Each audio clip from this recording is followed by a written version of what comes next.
Le pays le plus pêcheur en 2025. La vraie vie à Hong Kong. Des faits incroyables sur Hong Kong, documentaire. Numéro 15. La capitale des syndicats du crime asiatique. Quand on parle de vastes réseaux clandestins, la plupart des gens pensent immédiatement à des lieux comme l'Italie ou le Mexique.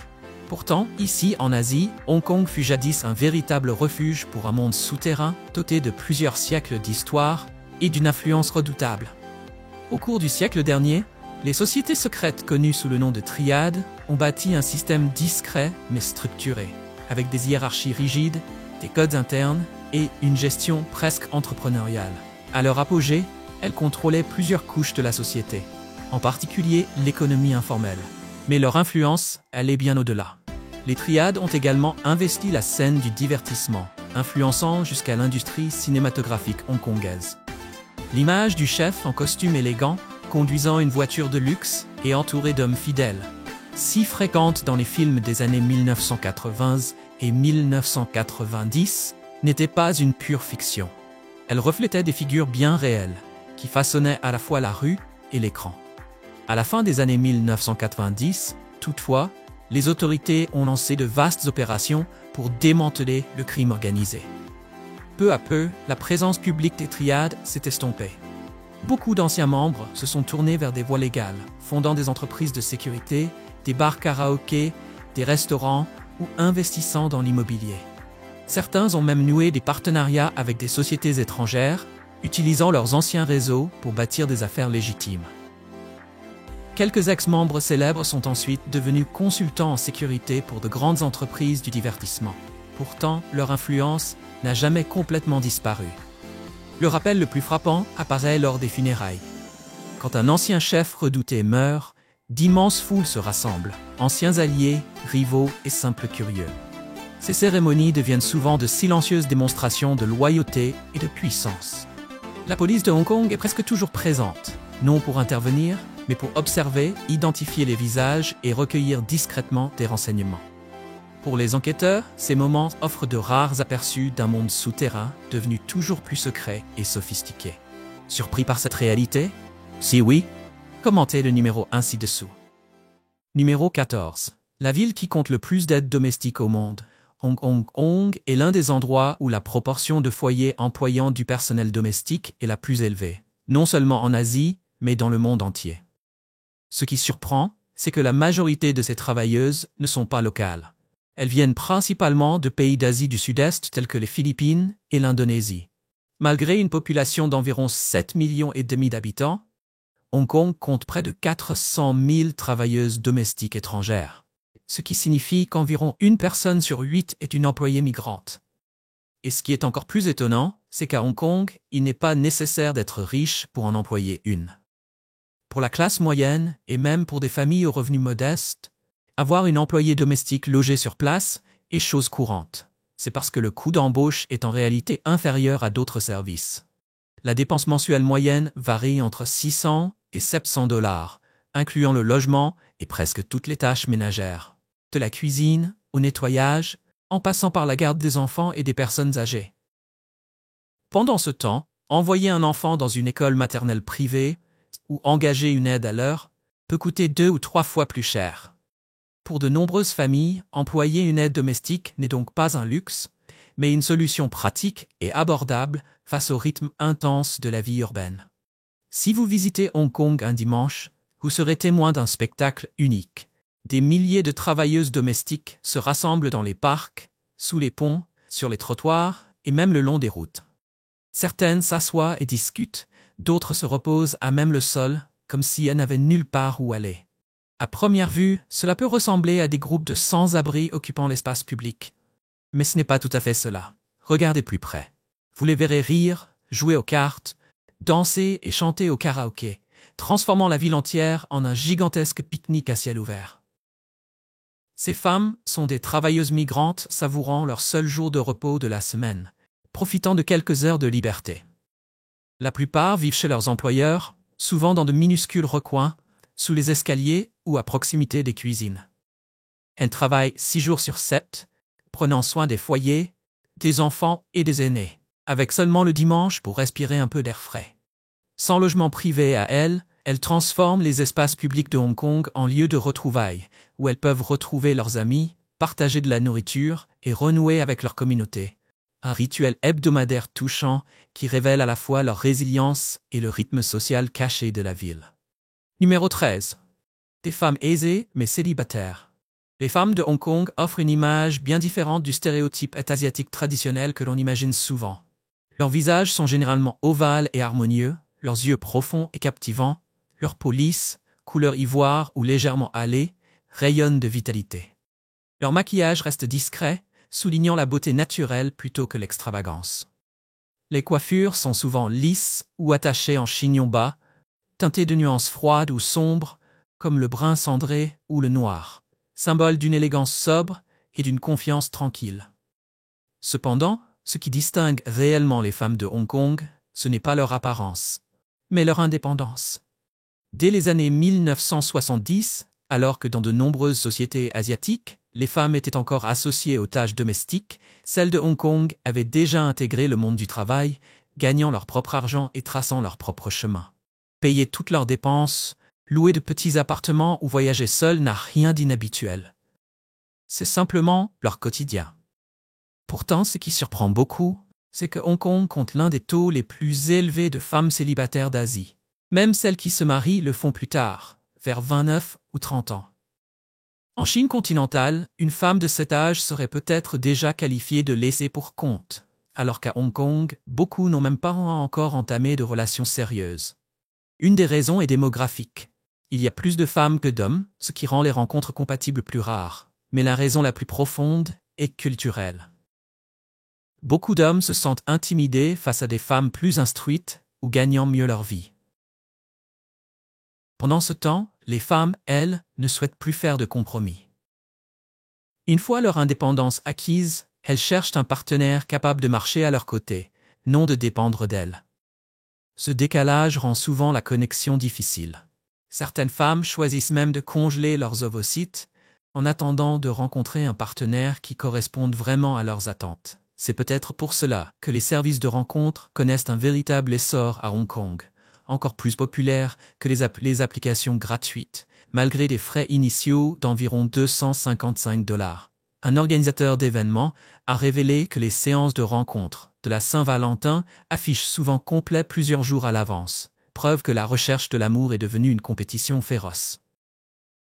Mais toutes les femmes hongkongaises ne limitent pas leur choix aux hommes locaux. Beaucoup préfèrent se marier avec des étrangers. Les statistiques montrent qu'environ 45 à 50% des mariages transfrontaliers concernent des femmes de Hong Kong et des hommes étrangers, principalement venus de Chine continentale, du Royaume-Uni, des États-Unis ou de la Corée du Sud. Ces unions se forment souvent à travers des études à l'étranger, des carrières internationales ou des voyages, un reflet de l'ouverture au monde et de la confiance qui caractérise les femmes hongkongaises modernes. Et vous sentiriez-vous sous pression si votre épouse ou votre petite amie réussissait mieux que vous? Si oui, commentez le chiffre 1. Sinon, commentez le chiffre 0. Numéro 12. Vivre dans des appartements de la taille d'un cercueil ou d'un tuyau. Hong Kong est l'une des villes les plus densément peuplées du monde. Le quartier de Mong Kok a même détenu le record du monde Guinness du lieu le plus surpeuplé de la planète, avec plus de 130 000 personnes par kilomètre carré. La superficie totale de la ville dépasse à peine 1100 km², mais près de 80% de ce territoire est constitué de montagnes, de forêts protégées ou de zones non constructibles. Seule une petite portion peut être utilisée pour le logement, forçant Hong Kong à croître verticalement plutôt qu'horizontalement. Aujourd'hui, la ville possède la plus forte concentration d'immeubles de grande hauteur au monde. Plus de 9000 bâtiments dépassant 35 mètres et plus de 500 gratte-ciel de plus de 150 mètres. Dans les quartiers comme Central, Kowloon ou Causeway Bay, habiter dans un immeuble de 40 à 60 étages est tout à fait normal. Même les logements sociaux atteignent parfois la hauteur d'immeubles de bureaux. Mais à mesure que la terre se raréfie, même l'expansion verticale ne suffit plus. Les prix immobiliers ont grimpé à des niveaux vertigineux.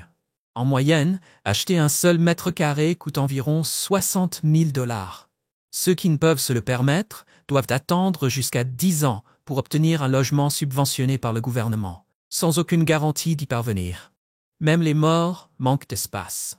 Les concessions funéraires sont louées pour 6 ans avant que les tombes ne soient vidées pour accueillir d'autres défunts. Les parcelles permanentes coûtent autour de 30 000 $, un luxe inaccessible pour la plupart des familles. La location n'est pas plus simple. Un appartement de 10 mètres carrés peut se louer jusqu'à 2 500 $ par mois. Cette crise du logement extrême a donné naissance à un phénomène unique à Hong Kong. Les maisons cercueils. Comme leur nom l'indique, ces espaces sont si exigus que les résidents n'ont tout juste la place que pour s'allonger. Chaque compartiment mesure environ 1 à 2 mètres carrés, ressemblant à un lit superposé empilé. Les locataires partagent des couloirs étroits, une cuisine et une salle de bain. Certains y vivent depuis des décennies, survivant dans des pièces sombres où même s'étirer devient un luxe. Pour tenter de résoudre cette crise, un entrepreneur a une idée audacieuse: transformer d'immenses tuyaux en béton en mini-logements modulaires. Chaque unité cylindrique d'environ 10 mètres carrés comprend un lit, un espace de rangement, une mini-cuisine et le Wi-Fi. Les tuyaux peuvent être empilés pour gagner de la place et coûtent environ 15 000 $ à l'achat ou 400 $ par mois à la location. Une solution innovante quoique exigue pour les jeunes confrontés à des loyers inabordables. Et vous, pourriez-vous vivre dans un espace aussi restreint?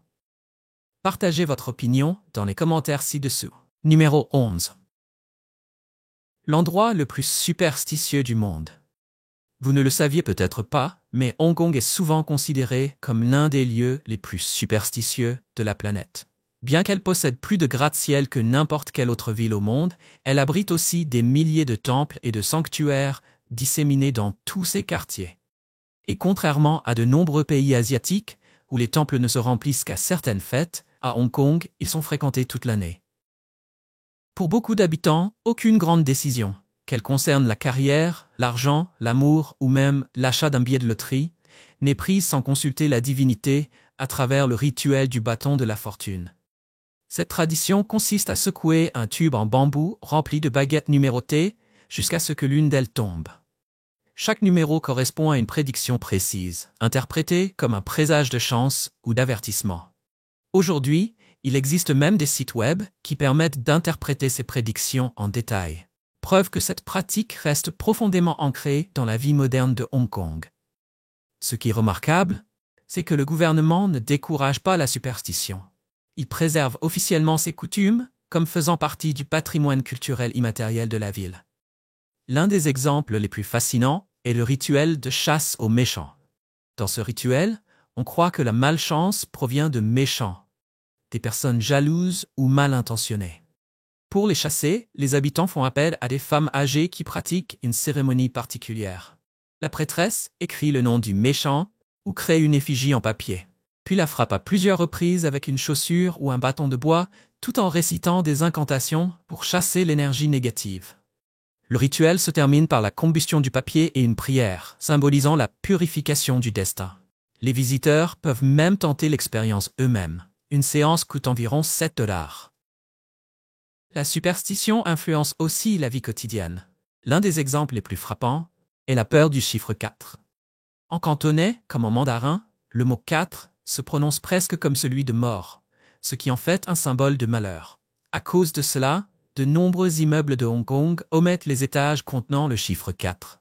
Les ascenseurs passent souvent directement du 3e au 5e étage, ou désignent le 4e par 3A.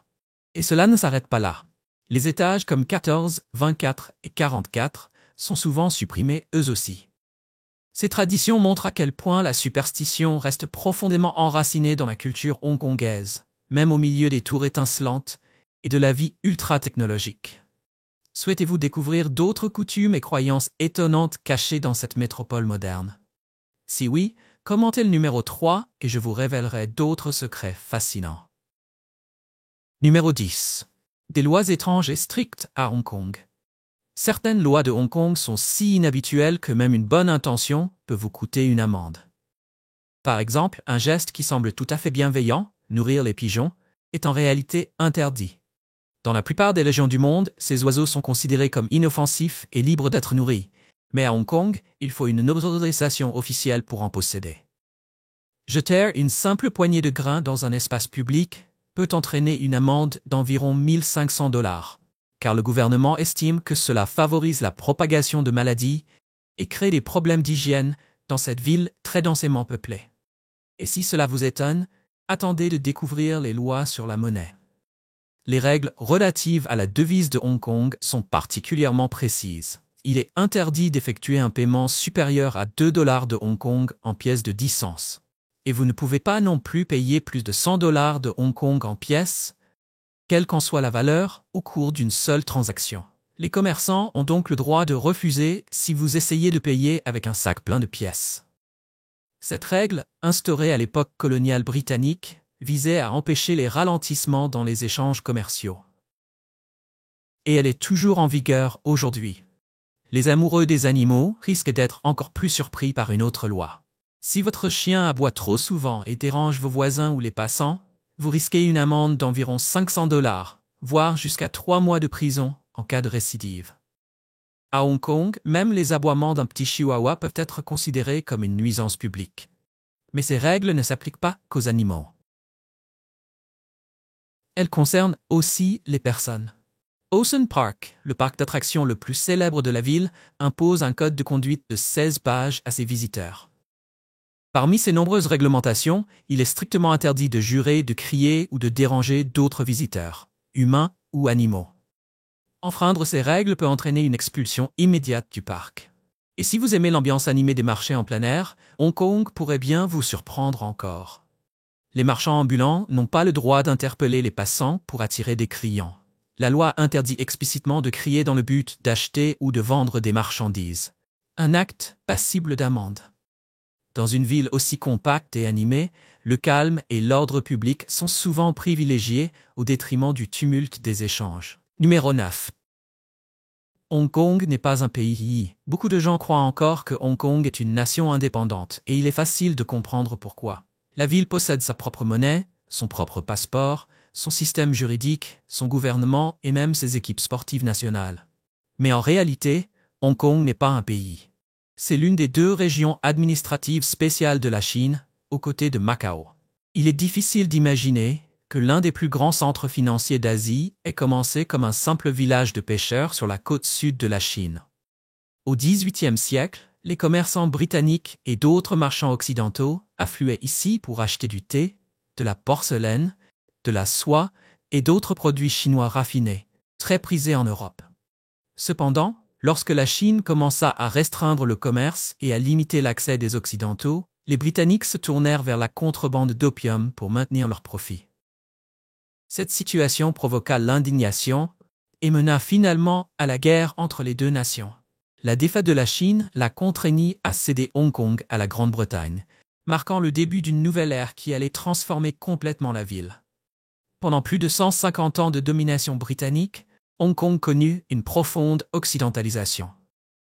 Son système éducatif suivait le modèle britannique.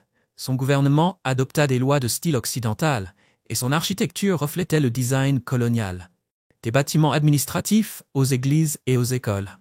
Avec le temps, même l'état d'esprit et la vie quotidienne des habitants mêlèrent racines orientales et influences occidentales, formant une identité culturelle unique en Asie.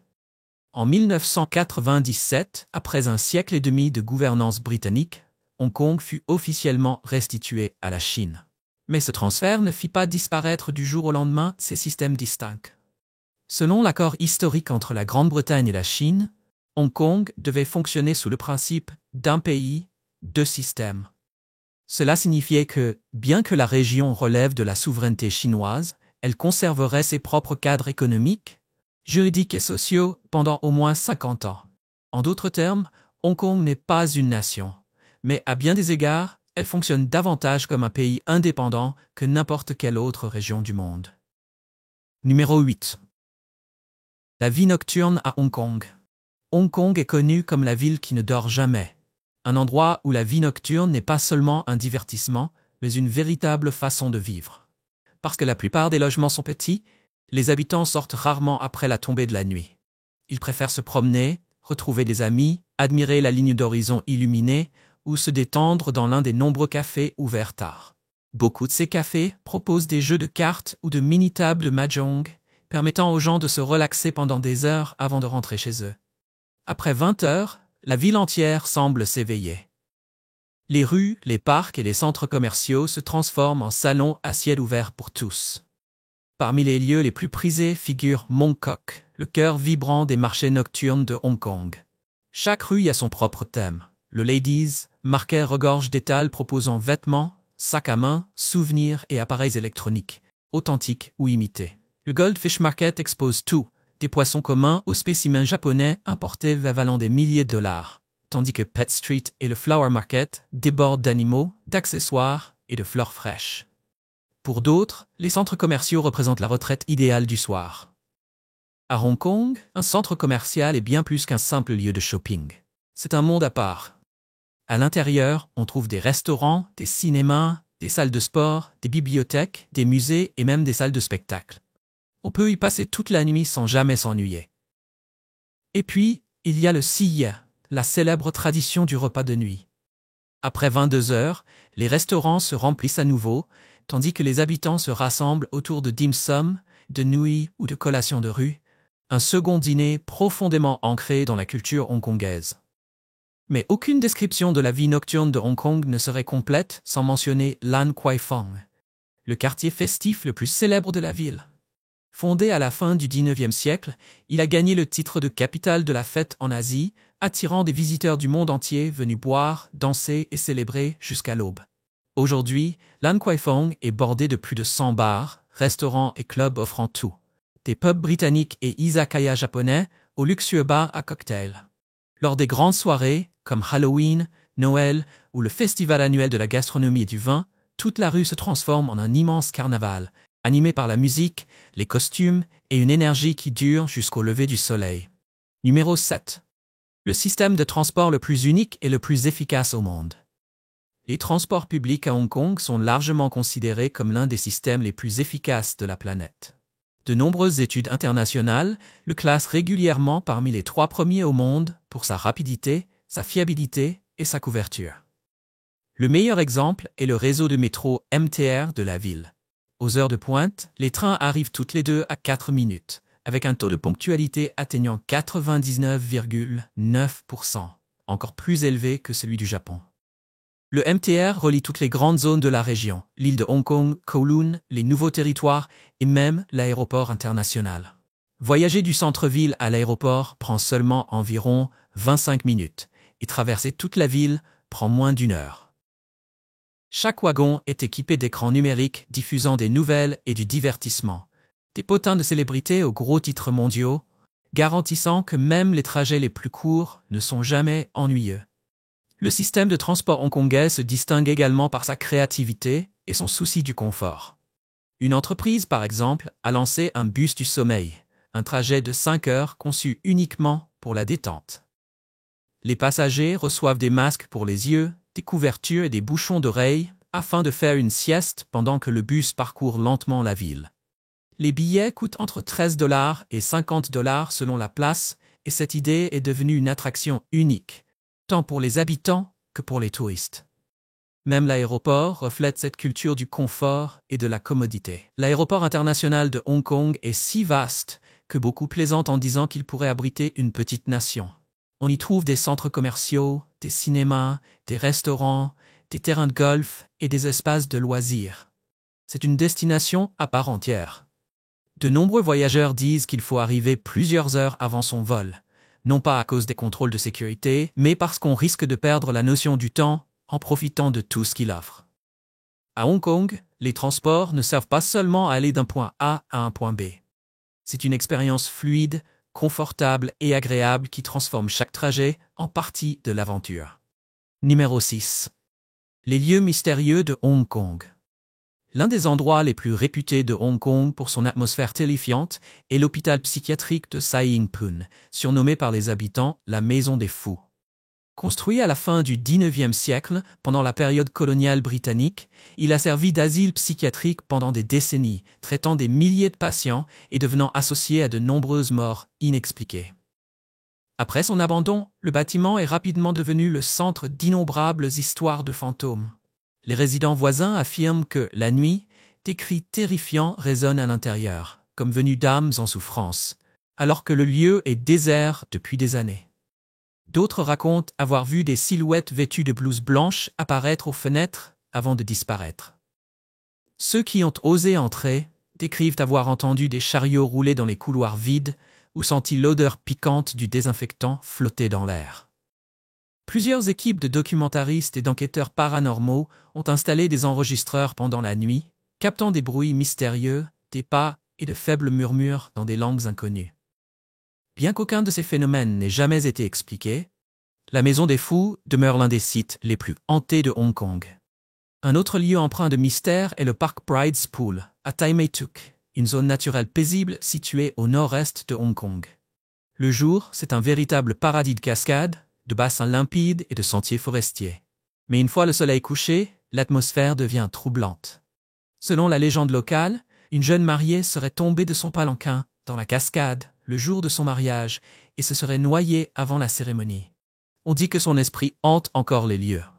De nombreux visiteurs affirment entendre une femme pleurer près de la chute d'eau alors qu'il n'y a personne. Certains disent avoir vu une mariée fantomatique en robe blanche au bord de l'eau, avant qu'elle ne disparaisse sans laisser de traces. D'autres rapportent que leur téléphone et leur boussole cessent de fonctionner en s'approchant de la zone, renforçant encore sa réputation inquiétante. Ce qui était autrefois un site de pique-nique pittoresque est devenu un endroit que peu de gens osent visiter après la tombée de la nuit. Un lieu où la beauté tranquille de la nature hongkongaise cache des histoires capables de glacer le sang. Numéro 5. Les sites touristiques célèbres de Hong Kong. L'un des monuments les plus emblématiques de Hong Kong est le Victoria Peak, le point culminant de l'île de Hong Kong, et sans doute le meilleur endroit pour admirer la ligne d'horizon spectaculaire de la ville. À plus de 550 mètres au-dessus du niveau de la mer, les visiteurs profitent d'une vue panoramique sur Victoria Harbour, les gratte-ciels étincelants et les îles environnantes. Le voyage en lui-même fait partie de l'expérience. Le Peak Tram, un funiculaire historique en service depuis 1888, gravit des pentes raides avec une inclinaison allant jusqu'à 27 degrés. Assis dans ses wagons en bois d'époque, regarder la ville se déployer sous ses yeux est une aventure incontournable. Au sommet, la Sky Terrace 428 offre l'un des plus beaux points d'observation d'Asie. Tout autour, café, boutiques de souvenirs et sentiers panoramiques invitent les visiteurs à flâner tout en profitant de l'air de montagne plus frais. Pour ceux qui recherchent l'énergie vibrante de la vie urbaine, Tsim Sha Tsui, sur la péninsule de Kowloon, est une étape obligatoire. Connu pour ses hôtels de luxe, ses centres commerciaux et ses musées de renommée mondiale, c'est l'un des quartiers les plus animés de Hong Kong. Le long du front de mer s'étend l'Avenue of Stars, une promenade inspirée du Walk of Fame d'Hollywood. Elle rend hommage aux légendes du cinéma hongkongais, dont Bruce Lee et Leslie Cheung, dont les statues attirent les foules chaque soir. À 20h précises chaque nuit, la ligne d'horizon s'illumine lors de la Symphony of Lights, un spectacle multimédia éblouissant où des dizaines de gratte-ciels synchronisent faisceaux lumineux, couleurs et musique à travers Victoria Harbour. Un spectacle à admirer de préférence depuis la promenade. Une autre attraction intemporelle est Victoria Harbour lui-même, le cœur battant de Hong Kong. Centre de commerce historique depuis le XIXe siècle, il demeure l'un des ports naturels les plus beaux du monde. Le meilleur moyen de le découvrir est à bord du Star Ferry, en service depuis 1888, qui relie toujours l'île de Hong Kong à Kowloon. La traversée de 10 minutes offre une vue à couper le souffle, surtout au coucher du soleil, lorsque la lumière dorée se reflète sur la ligne d'horizon. Le long du port, des bâtiments emblématiques comme le Hong Kong Cultural Center, le Space Museum et le Convention and Exhibition Center illustrent l'architecture moderne et l'esprit culturel de la ville. Ensemble, ils composent le portrait parfait de Hong Kong, un lieu où l'histoire, l'innovation et la beauté se rencontrent au bord de la mer. Numéro 4. Les plats incontournables de Hong Kong. Quand on parle de la cuisine de Hong Kong, le premier mot qui vient à l'esprit est dim sum, un plat qui représente l'âme même de la ville.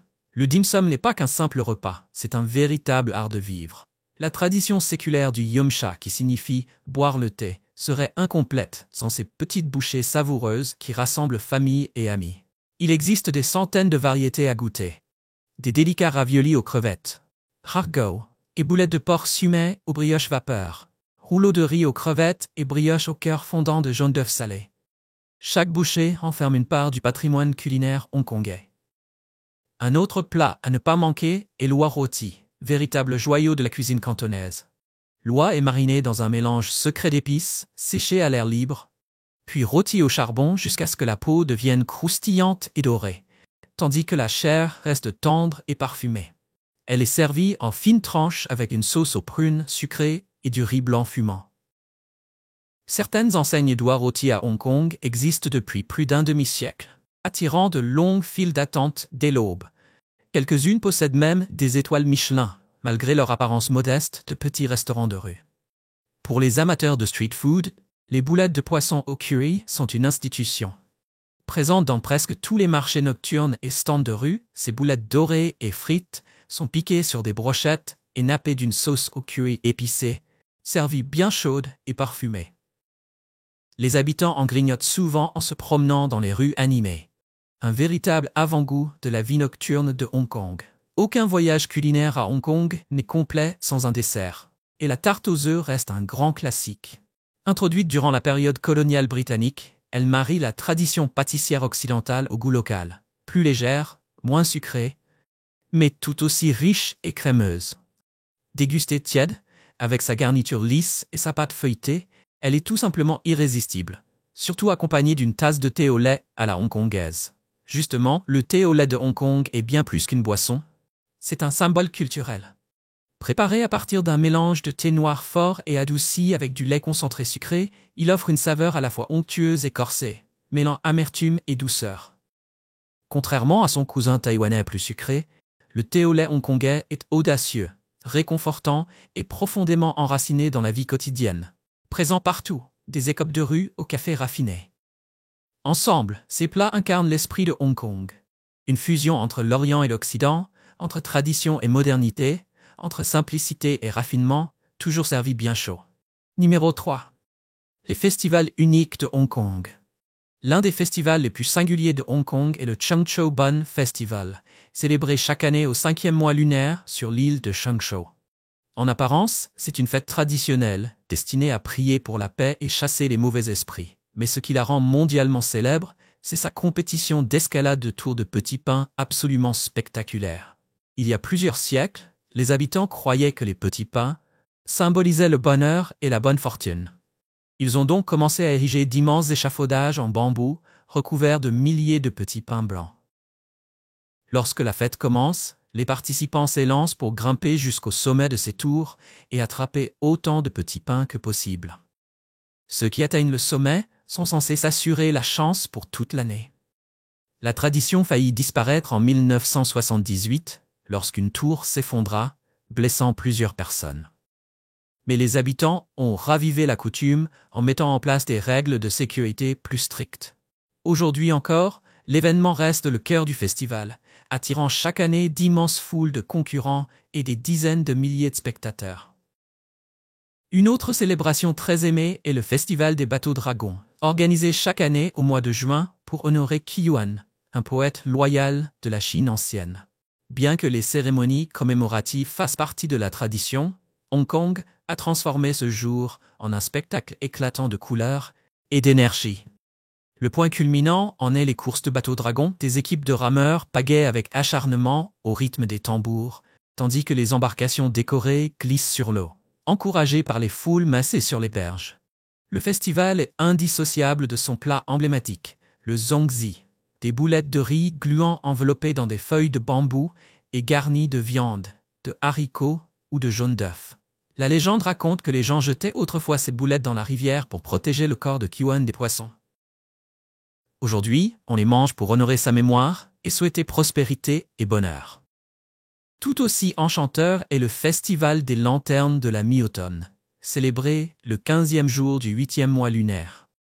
Lorsque la pleine lune se lève, les parcs et places publiques s'illuminent de milliers de lanternes, allant des adorables modèles en forme de lapin jusqu'aux véritables œuvres d'art lumineuses. Les familles se réunissent pour admirer la lune, partager des gâteaux de lune et lâcher des lanternes dans le ciel nocturne, créant l'une des scènes les plus magiques et photogéniques de l'année. Chacun de ces festivals révèle une facette différente de Hong Kong. mêlant les croyances ancestrales chinoises au rythme moderne de la ville, transformant la tradition en un spectacle vivant, coloré et inoubliable. Numéro 2. Le coût d'un voyage à Hong Kong. Hong Kong est l'une des destinations les plus séduisantes d'Asie, mais elle est aussi réputée pour être coûteuse. L'hébergement représente la plus grande part du budget. Un hôtel de catégorie moyenne ou un établissement boutique coûte environ 100 à 180 $ par nuit, tandis que les hôtels 4 ou 5 étoiles situés dans des quartiers comme Tsim Sha Tsui ou Central peuvent atteindre 250 à 400 $. Les voyageurs au budget limité trouveront des auberges de jeunesse ou maisons d'hôtes autour de 40 à 70 $ par nuit. Les prix des repas varient énormément.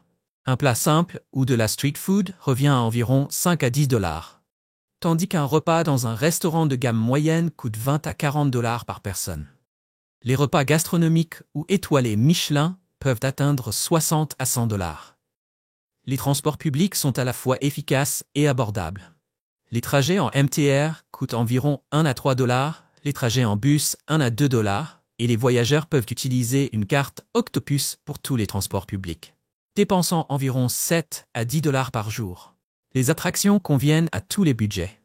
L'entrée à Hong Kong Disneyland ou Ocean Park coûte 60 à 80 $, tandis que le Victoria Peak, le Temple Street Night Market et l'Avenue of Stars sont gratuits. En ajoutant les musées ou les croisières dans le port, les dépenses liées aux loisirs s'élèvent en moyenne à 20 à 40 $ par jour. Au total, un voyage de 5 jours et 4 nuits, hors billet d'avion, coûte environ 650 à 1200 $ selon les préférences. Hong Kong offre une excitation sans fin, mais à un prix. Numéro 1. À garder en tête lorsque vous voyagez à Hong Kong. L'une des premières choses que les voyageurs doivent se rappeler en arrivant à Hong Kong, c'est que les prix dans les petites boutiques et les marchés traditionnels ne sont pas toujours fixes.